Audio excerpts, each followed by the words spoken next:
Et puis j'en arrive au 10e point, qui est le projet INDECT, dont je ne suis pas mécontent d'avoir été, je crois, le premier responsable politique à parler lors de la présentation de mon programme présidentiel le 3 décembre dernier.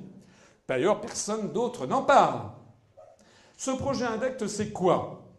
Intelligent Information System supporting observation, searching and detection for security of citizens in urban environment. Mais c'est du français, c'est de l'européen.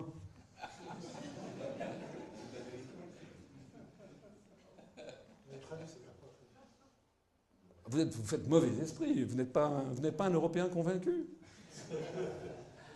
Le projet européen INDECT a été lancé confidentiellement le 1er janvier 2009. C'est un projet européen. A été lancé confidentiellement le 1er janvier 2009 grâce au soutien financier de la Commission européenne qui a déjà investi plus de 15 millions d'euros dans l'affaire qui est prévue pour s'étaler jusqu'en 2014. Ce projet européen INDECT vise à réaliser une détection automatique des menaces avérées et des comportements anormaux. Une détection automatique des comportements anormaux ou potentiellement dangereux se manifestant au sein des sites web, des forums de discussion, des serveurs de données, des échanges peer-to-peer ou même des PC individuels. Là, c'est un copier-coller de la présentation officielle qui en est faite.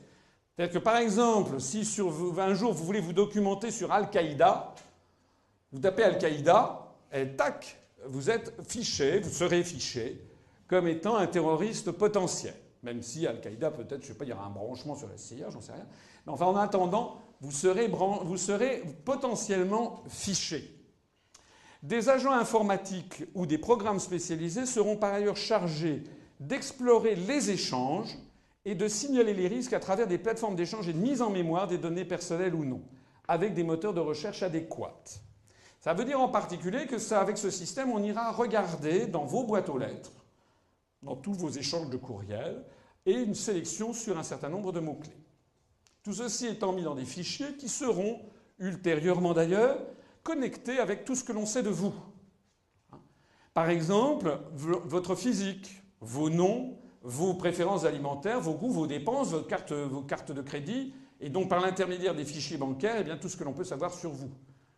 Donc on pourra avoir, avec la mise en place des caméras de surveillance généralisées, je vous ai vu qu'il y en a déjà une pour 1000 habitants en France, peut-être que dans 10 ans il y en aura une pour 50 habitants, c'est-à-dire partout, eh bien on pourra avoir des surveillances qui permettront de reconnaître, avec des logiciels de reconnaissance automatique du visage, plus donc essayer de repérer où sont les gens, on pourra avoir ainsi un projet qui permettra à terme un rapprochement de toutes les données personnelles. Identité, visage, emplacement instantané, goût, opinion politique, type de dépenses, etc.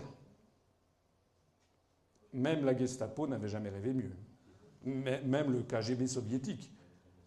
C'est un univers effroyable. Je pèse mes mots.